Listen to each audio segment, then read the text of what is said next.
आज धर्म खतरे पे, वो हमें संतों को बताना चाहिए। कोई संत इस देश में कह रहा है धर्म खतरे में, भारतीय जनता पार्टी कह रही है धर्म खतरे में, क्योंकि वो अपनी चोरी छुपा रही है। आपको दिख रहा है धर्म खतरे में?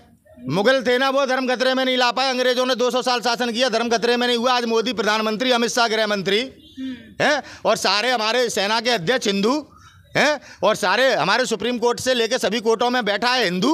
कहाँ से खतरे में धर्म भाई? कौन सी आपने नशे की बूटी ऐसी खा ली है जो हमारे देश में कुछ पागल मुट्ठी भर लोगों को धर्म खतरे में लग रहा है? अपनी दाल रोटी चलाते हैं ये। और अभी तक प्रधानमंत्री कहता था नमो इंडिया, खेलो इंडिया, जीतो इंडिया, पढ़ेगा इंडिया, चलेगा इंडिया, जीतेगा इंडिया। पता नहीं कौन कौन सा इंडिया। अब 2-4 दिन में कैसा पता पड़ गया इंडिया गुलामी का प्रतीक है। प्रधानमंत्री है अहंकारी प्रधानमंत्री। दिलों में इंडिया है, निकलेगा नहीं, प्राण निकल जाएंगे, इंडिया नहीं मिटेगा। चक दे इंडिया। समझ में आई? हमारा इंडिया है ये मोदी जी ने नहीं बनाया इंडिया। अरे ऐसे चाय वालों को कब तक प्रधानमंत्री बनाओगे? अभी तो 9 साल हुए हैं। ये हालत है देश की। जो आम आदमी था, जो मध्यम वर्ग का आदमी था, वो गरीब बन गया, और गरीब मारे जा रहे हैं, कोई आंकड़ा नहीं है। अरे धर्म सुरक्षित है कि नहीं है? धर्म पहले भी सुरक्षित था, इनसे सुरक्षित नहीं। ये तो दलाली कर रहे हैं। 2024 में बदलेगा। 2024 में जमानत जब्त होगी भारतीय जनता पार्टी के तमाम सांसदों की। ठीक है, जैसी त्याड़ी ने सवाल किया तो टीवी पे बोली ना स्मृति ईरानी, तू त्याड़ी है। तो कौन बाइकआउट कर रहा है? आज रवीश कुमार जी का बाइकआउट किसने किया हुआ है? बताओ। अगला आदमी इंटरव्यू के लिए बेचारा लगा के दरखास्त की, नरेंद्र मोदी जी इंटरव्यू दे दो। मोदी क्यों भाग रहा है मीडिया से? नरेंद्र मोदी भारत के प्रधानमंत्री ने देश की मीडिया का पहले बाइकआउट किया है। वो मन की बात तो करते ही हैं। मन की बात से काम नहीं चलता। मीडिया के बाइकआउट की बात चल रही है। आप कब तक सरकार का पक्ष लेंगी?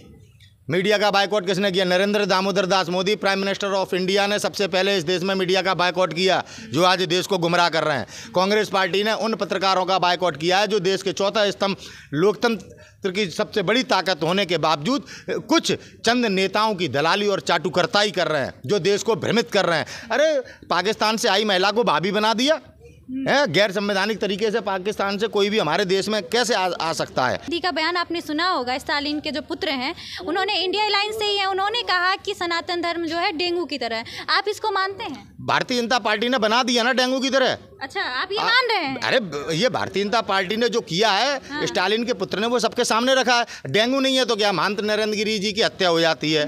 आप चुप हैं? समझ में?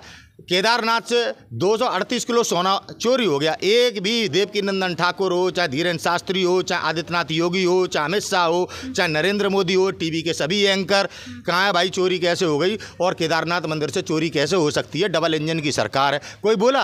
अब आपने हमारे धर्म को डेंगू मलेरिया तो बना ही रखा है।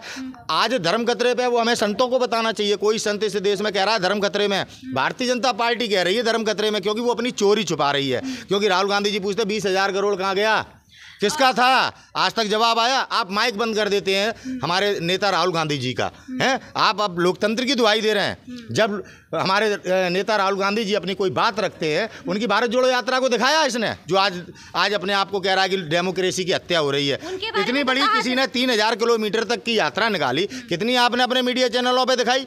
जो आज ये एंकर, जो भारत विरोधी एंकर, जो आतंकवादियों को बचाने के लिए हैं और जो देश में दंगा कराते हैं उनको बचाने के लिए आज अपने चौथे स्तंभ का दुरुपयोग कर रहे थे, जो यही कारण है इनका बाइकआउट किया गया है। यह हमारे देश के किसान को आतंकवादी खालिस्तानी कह रहे थे जब वो अपनी मांगों को लेकर बैठे थे। भाजपा धर्म बचा रही है, कह रही है हिंदू धर्म खतरे में है, उन्हें खतरा है, तो आपको क्या दिक्कत? आपको दिख रहा है धर्म खतरे में? मुगल थे ना, वो धर्म खतरे में नहीं ला पाए। अंग्रेजों ने 200 साल शासन किया, धर्म खतरे में नहीं हुआ। आज मोदी प्रधानमंत्री, अमित शाह गृह मंत्री हैं, और सारे हमारे सेना के अध्यक्ष हिंदू हैं, और सारे हमारे सुप्रीम कोर्ट से लेकर सभी कोर्टों में बैठा है हिंदू।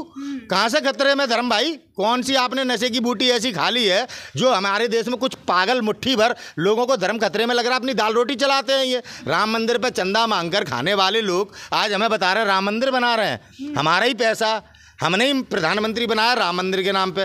वो हमें बता रहा है कि उसके कारण राम मंदिर बनना। अबे राम मंदिर के कारण पीएम बन गया, आई समझ में? नहीं, कभी सपने नहीं होते। आप धर्म को तो सब सर्वोपरि मान रहे हैं। धर्म तो सर्वोपरि है, चाहे सनातन धर्म हो, चाहे इस्लाम। स्टालिन के बेटे के लिए क्या कहेंगे? अरे ऐसे ना जाने देश में कितने लोग हैं। आप बहुजन समाज के लोगों को ले लो, वो हमारे धर्म के बारे में क्या क्या कहते रहते। कौन है जिम्मेदार जिसने हमारे सनातन धर्म को डेंगू मलेरिया बना दिया है? नरेंद्र मोदी। कौन है जिम्मेदार? नरेंद्र मोदी, RSS, ये धर्म के नाम पर तो राजनीति कर रहे हैं। अच्छा। आज आप देश के प्रधानमंत्री, पिछले 9 साल से एक उपलब्धि बताइए आप धारा 370 के नाम पे देश को गुमराह करते हैं। धारा 370 वो धारा है जिसने कश्मीर को भारत से जोड़ा।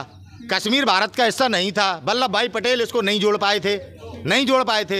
ये धारा 370 वो धारा है जिसने कश्मीर को भारत से जोड़ा। आपने 35A में संशोधन कर दिया होगा। धारा 370 हटाने से कश्मीर भारत का हिस्सा रहेगा ही नहीं। ये उल्लू बना रहा है हमको। अच्छा। और जब कांग्रेस इस बात को सच लाएगी सामने जनता के कि धारा 370 नहीं हटी, तो ये राजनीति करेंगे, उल्लू बनाएंगे कि ये हिंदू विरोधी है, ये भारत विरोधी है। तो अब ये गंदी राजनीति देश में नहीं चलेगी। आज देश समझ चुका है, समझ में आई। अब नरेंद्र मोदी जी के पास कुछ बचा नहीं है कि 9 साल में तुमने क्या किया है। हाँ। केवल और केवल अंबानी और अडानी। मैं बताती हूँ क्या किया। बताओ, आप बताओ। अभी make in India, Khelo India, digital India और इस तरीके के कितने सारे इंडिया लाए। आयुष्मान योजना, हाँ। उज्ज्वला योजना, ये सारे तो मोदी जी ने लाए। हाँ। अभी 5-5 किलो राशन भी दे रहे हैं। हाँ। और क्या चाहिए बताइए। अब देखिए, पंडित जवाहरलाल नेहरू जैसे पढ़े लिखे लोग, हाँ। बाबा भीमराव अम्बेडकर जी जैसे पढ़े लिखे लोग, बड़े बड़े ऋषि मुनि ज्ञानी, महात्मा गांधी जो देश के राष्ट्रपिता, उन जैसे पढ़े हुए लोग जिन्होंने अंग्रेजों से ये देश आज़ाद कराया, उन्हें नहीं मालूम था। और अभी तक प्रधानमंत्री कहता था नमो इंडिया, खेलो इंडिया, जीतो इंडिया, पढ़ेगा इंडिया, चलेगा इंडिया, जीतेगा इंडिया।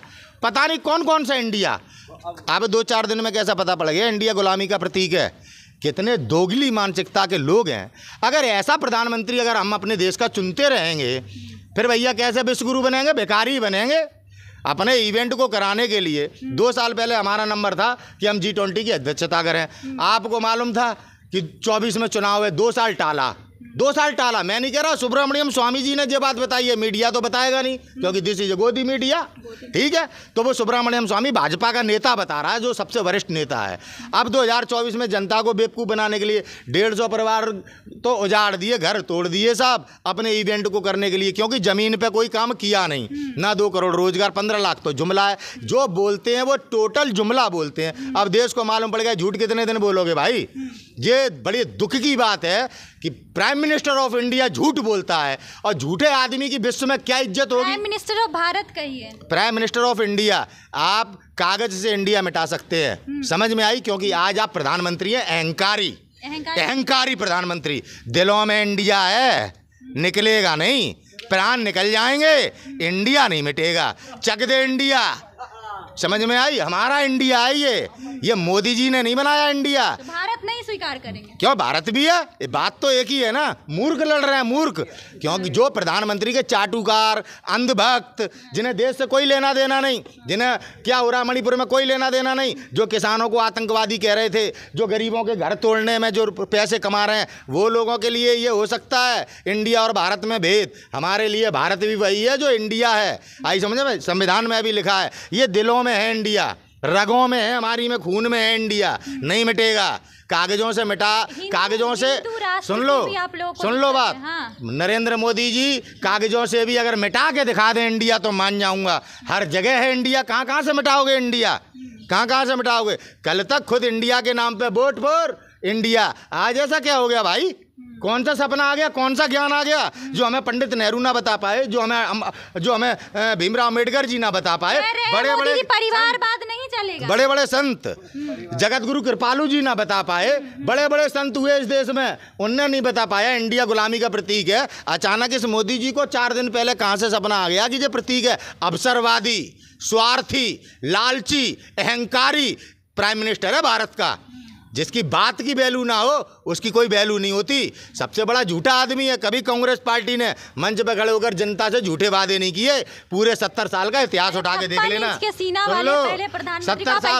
70 साल कांग्रेस पार्टी ने देश में शासन किया है। 92 तक गांधी परिवार देश की सत्ता पर रहा है। 92 तक शासन किया। हाँ, गांधी परिवार ने, राजीव गांधी जी की हत्या के बाद कोई भी गांधी परिवार का व्यक्ति देश की सत्ता पर नहीं बैठा एक भी वादा। इसीलिए तो बोल रहे मोदी जी परिवारवाद खत्म होना चाहिए। हाँ, तभी तो अमित शाह का बेटा जैसा, राजनाथ का बेटा, कैलाश वर्गीय का बेटा है, इन सबको हम देख रहे हैं। वो अभी मामा बेवकूफ़ बना रहा था रक्षाबंधन पे 250 रुपये में राखी बंधेगी। मतलब तुम एक मुफलर डालोगे 80,000 का, और अब बेटियों को तोहफा दे रहा है। 20 साल शासन करने के बाद 20 साल में से याद नहीं आया? मध्य प्रदेश में बेटियां 20 साल से शासन कर रहा है, अब अचानक कैसे याद आ गया? जब दिख रहा है कि राहुल गांधी जी के साथ देश की जनता खड़ी है, अब इन झूठों के नकाब उतर चुके हैं, सब जान चुके हैं जो कोई राष्ट्रवादी नहीं है। अली बाबा 40 चोर है, लुटेरे हैं, इनने देश लूट लिया, अब रबड़ी बांट रहे हो, अब रबड़ी बांट रहे हो। एक योजना मोदी जी ने जो अपने द्वारा इस देश में बनाई हो, एक योजना बता दो, एक योजना। सारी योजना कांग्रेस पार्टी की नाम बदल दिए, जैसा भारत का ही नाम बदलने पे तुला अगला आदमी है।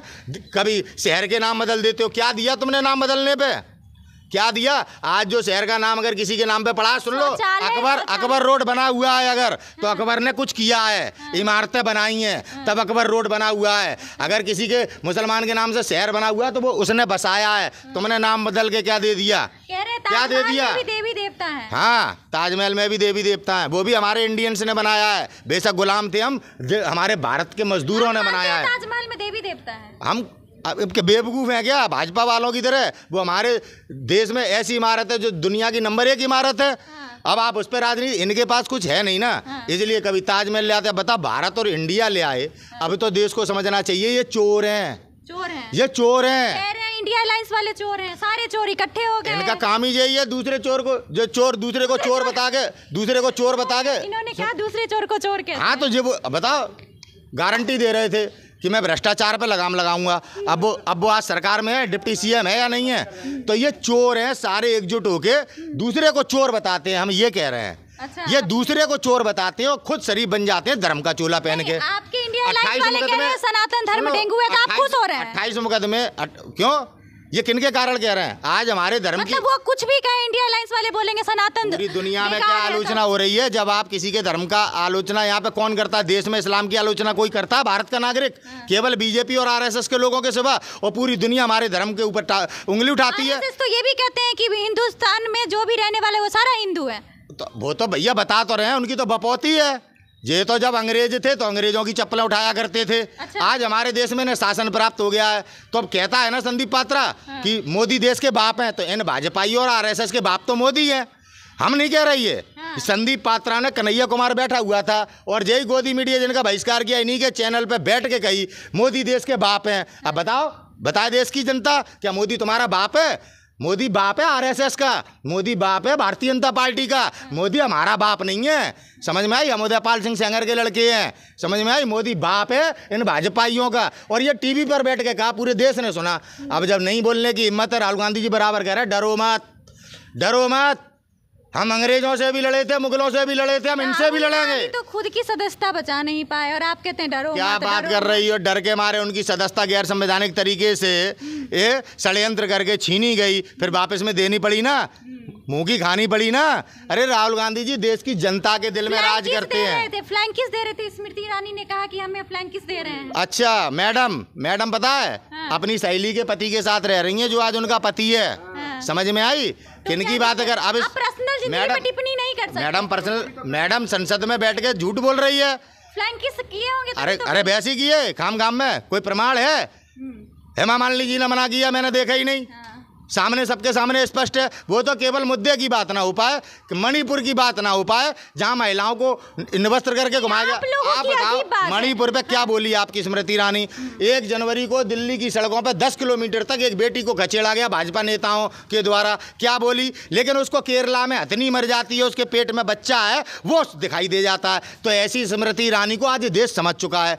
महिला ना होती तो मैं उन्हें बताता कैसे बात की जाती है। महिला है इसलिए कुछ अशब्द नहीं बोल सकते। उनने तो अपनी गर्मा छोड़ दी है, उनने तो अपनी गर्मा। राजस्थान पे भी बोलिए ना, राजस्थान पे क्यों नहीं बोल रहे हैं आप? कौन कराने वाला है? यही कांग्रेस सरकार को बदनाम कराने के लिए आरएसएस के लोगों के द्वारा किया गया कृत्य। क्या वो करते नहीं? क्या उत्तर प्रदेश में चंदन गुप्ता की हत्या उन्हीं के लोगों ने नहीं की? क्या पूरा कासगंज जानता नहीं है क्या? कहाँ बैठी है मैडम आप क्या बैठी है सत्ता के लिए षड्यंत्रों? अरे तो आप राजस्थान के लिए बोलिए, वहाँ पे मुछ रखने पे कटवा दिया जाता है, गोरी से उतार दिया जाता है, वहाँ पे जाति के नाम पे हर रोज वहाँ पे कौन करता है ऊंच नीच? भाजपा करता है। और आरएसएस वाले ब्राह्मणी तो ऊंच नीच करते। कांग्रेस पार्टी ने कहाँ ऊंच नीच की है? कांग्रेस पार्टी ने तो आरक्षण दिया, आज तक जब तक शासन किया, संविधान की रक्षा की, बलिदान दिया भारत के संविधान के लिए।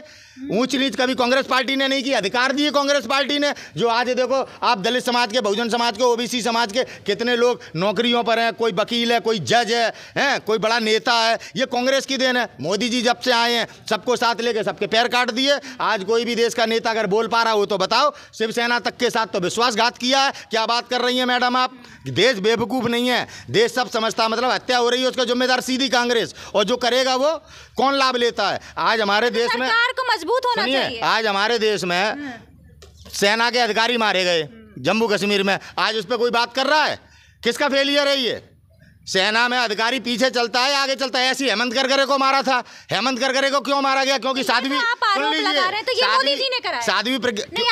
पुलवामा किसने, पुलवामा में क्या निकल के आया सब हम बता रहे हैं। पुलवामा में सत्यपाल मलिक जी साहब बता रहे हैं कि सरकार का फेलियर है, सरकार का फेलियर है। वो भारतीय जनता पार्टी के नेता हैं, भारतीय जनता पार्टी के पूर्व गवर्नर हैं। मैं थोड़ी कह रहा हूँ। अरे तो इतने दिन से सत्यपाल मलिक कहाँ थे? उनने तो तभी बोला था, देश के राष्ट्रीय सुरक्षा सलाहकार अजीत डोभाल जी ने मना कर दिया, आप शांत रहिए। इतने बड़े जब कोई बोलेगा जिसकी जिम्मेदारी है तो शांत तो रहना पड़ेगा ना गवर्नर को। आज तो बोल रहे ना जब इंसाफ नहीं मिला। और मैं जो लोग पुलवामा में फौजी मारे गए थे, आज उनके घर वालों को, परिवार वालों को क्या दे रही है सरकार? अरे मैं कह रहा हूँ चलो सत्यपाल मलिक जी को चलो एक बार तुम्हारी बात बड़ी कर देते हैं, लेकिन जो परिवार, जो लोग शहीद हुए, उनके परिवारजनों के लिए क्या कर दिया सरकार ने? जब मुलायम सिंह यादव जी रक्षा मंत्री थे तो आप पूछिए, जब कारगिल युद्ध में जो शहीद हुए तो उनके परिवार वालों को क्या लाभ मिला था? आज मोदी जी तो राष्ट्रवादी हैं, मुलायम सिंह जी जो हिंदू विरोधी हैं इनके हिसाब से, क्योंकि उनने गोली चलवा दी थी। ये समय समय पर मुलायम सिंह जी को अपमानित करते रहते। क्या किया तुमने? पुलवामा में जो शहीद हुए उनके परिवारजनों के साथ क्या लाभ दिया? अरे ऐसे इनके राष्ट्रवादी चेहरे यार आज देश ने देख लिए हैं कि ये देश के गद्दार हैं। पूरा देश लूट लिया है। 1 लाख करोड़ रुपया वर्ल्ड बैंक का हम पे कर्जा हो गया है। सभी उद्योगपतियों के कर्जे माफ कर दिए, जो भगोड़े थे उनके भी माफ कर दिए, और देश की जनता पे टैक्स लगा के लूट रहे हैं। जवान से देख के आए, जवान मूवी से देख के आए। जवान मूवी हमें बता रही होगी। अब जवान मूवी आ गई तो जवान मूवी बता रही है। वाह वाह, कितनी सरकार का पक्ष लेंगे आप? उससे पहले तो हम कभी बोले नहीं, उससे पहले कर्जे की कभी हमने बात नहीं की, उससे पहले हमने ये सब बताया नहीं। लोगों को कुछ भी मोदी जी का अच्छा नहीं लगता। अच्छा करेगा जब अच्छा लगेगा, या फालतू में हम इन टीवी एंकरों की तरह इवेंट बनाने लगे मोदी जी के? आप बता दो पत्रकार महोदय क्या अच्छा काम कर दिया? केवल देश के साथ झूठ बोलना, देश के साथ षड्यंत्र करना। एक सच बोला हो प्राइम मिनिस्टर ऑफ इंडिया तो मुझे बताओ ना। आप आपसे पूछ रहा हूँ, आप बताइए मोदी जी के अलावा और कौन है पीएम के? राहुल गांधी जी और कोई है ही नहीं। राहुल गांधी जाके विदेश में अपने देश का, अरे फिर वही बात, विदेश जहाँ चाहे देश जा, देश चलाने वाला होना चाहिए ना। गांधी परिवार ने क्या देश चला के नहीं दिखाया? अरे नरेंद्र मोदी को तो इतना मजबूत देश दिया था, पंडित जवाहरलाल नेहरू को देश जब मिला था, जब इस देश में खाने को पैसे नहीं थे, रोटी नहीं थी। अच्छा। वहां से देश खड़ा किया। ये एम्स और ये सारे जो आज देख रहे हो 70 साल में क्या किया, ये नेहरू जी की कलम का विकास है, कांग्रेसियों का विकास है। और किसने क्या बना दिया? उन्होंने भी जनता से किया। और ये भी आप बताइए, इन्हें तो जेसीबी दी है, इन्हें तो तमाम साधन दिए हैं। आज उसके क्या 9 साल में विकास करके दिखा पाया इन्हें? स्वच्छ भारत है। क्या है स्वच्छ भारत? आप बताइए कहाँ? अभी जो नया वो संसद बनाया उसमें पानी भर गया, और अभी जो G20 का प्रोग्राम कर रहे थे वहाँ पानी भर गया। स्वच्छ भारत देश को कब तक बेवकूफ़ बनाओगे आप? सारे सरकारी कर्मचारियों के सारी सुविधाएं छीन ली, सारी उनकी तनख्वाहों में कटौती कर दी। टीडीए नहीं मिला कोरोना वाले समय का, और बस टीवी पे आए कि कोरोना में उनकी महानता गा दी। ऐसे देश चलता है? कांग्रेसियों ने देश चला के दिखाया, गांधी परिवार ने देश चला के बताया। आप कहती हैं और कौन? अरे ऐसे चाय वालों को कब तक प्रधानमंत्री बनाओगे? अभी तो 9 साल हुए हैं। ये हालत है देश की। जो आम आदमी था, जो मध्यम वर्ग का आदमी था, वो गरीब बन गया, और गरीब मारे जा रहे हैं, कोई आंकड़ा नहीं है। अरे धर्म सुरक्षित है कि नहीं है? धर्म पहले भी सुरक्षित था, इनसे सुरक्षित नहीं। ये तो दलाली कर रहे हैं। आज भाजपा के मारे हमारे धर्म पर कोई भी टिप्पणी करता है, झींगुर है, मछली है, सनातन धर्म फलाना है, सनातन धर्म। अलायंस वाले तो कह रहे हैं, हमारे अलायंस वाले नहीं कह रहे, देश दुनिया कह रही है। अब तो हमारे अलायंस वाले का नाम ले रहे हैं आप। बहुजन समाज में जाओ, कौन नहीं कह रहा? कौन? कितनी मनुस्मृतियां जला दी गई इस देश में, किनके कारण? इन भाजपाइयों के कारण। ऊंच नीच ये करते हैं ना, बदबू आती है दलितों में से। और जो सत्ता पे बैठा हो, चाहे वो कोई से भी जाति का हो, हाल बेटी की शादी कर देते हैं, मुसलमानों से अपनी बेटियों की शादी करते हैं, और हमें देश में नौजवानों को राहुल गांधी के बस की बात नहीं है देश चलाना। राहुल गांधी, हाँ, मोदी जी के बस की बात है। सो देख रहा है देश कितनी बस की बात है। झूठे एक नंबर के, जनता से टोटल झूठ बोला आज तक, पूरा देश देख रहा है। बहन जी 2024 में बदलेगा। 2024 में जमानत जब्त होगी भारतीय जनता पार्टी के तमाम सांसदों की। 2-4 सांसद ही हैं जो अच्छी जीत से जीत पाएंगे, बाकी जमानत ही बचाते रहे। जमानत बचाने का कंपटीशन है, याद रखना इस बार। चलिए, बहुत बहुत धन्यवाद। अभी देखा हमने तमाम मुद्दों पे बात किया, आगे फिर हम बात करेंगे। मिलते हैं हम आपको अगली किसी और खबर के साथ। बने रहिए, धन्यवाद।